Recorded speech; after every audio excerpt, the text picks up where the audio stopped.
So the first thing we're gonna demonstrate is errorless prompting. And what I want my dog to do is to sit at my side. She's obviously still in training and very much a puppy. So what I'm gonna do is I'm going to give her the prompt and the cue at the same time. So I'm gonna tell her the command and help her physically do it at the same time. So what I'm gonna get her at my left side is what we're gonna start. Here. Good girl, Cersei. Sit. Good girl. Wait.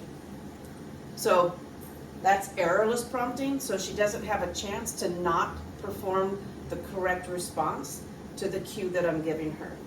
So I'm telling her to sit, prompting her to sit, and so she's getting her stimulus, the prompt, and the behavior all together.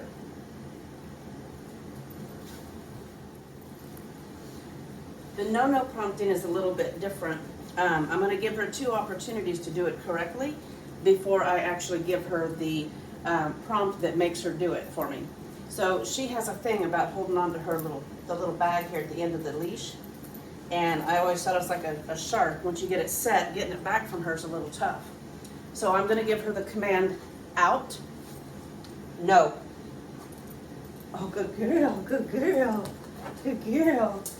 Okay, ready?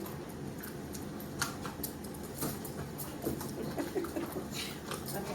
Out, no. Good girl, out, no.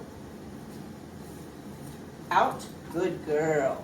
So when I presented the additional prompt of the treat, she was readily willing to give it up. That's no-no prompting.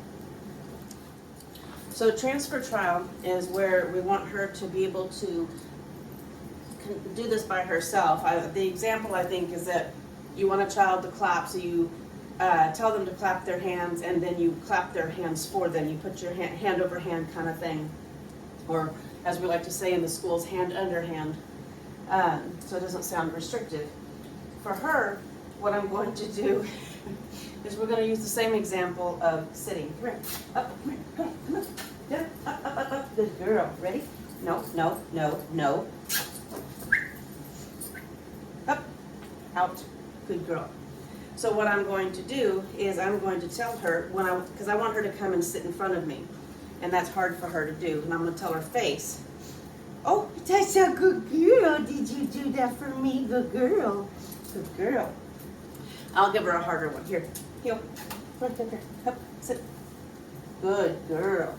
So the other command that we like to do with the Belgian Malinois, which is what she is have them guard or go between your legs and sit. So I'm going to tell her, Cersei, Twink, sit.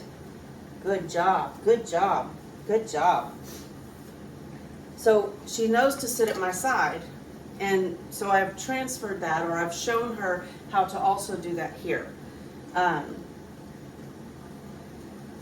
So we're beginning to, I guess you almost say we're generalizing it, because I can tell her to do it in different ways in different places. Leave it here. Let's see if we can do it without the leash. Here. Ready? Right.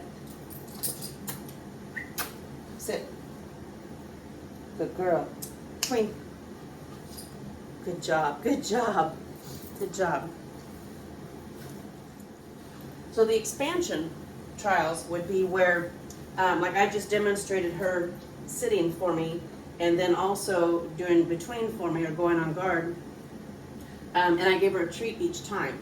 So for the expansion, what I would do is start to not give her a treat each time and give her those prompts at a further and further interval.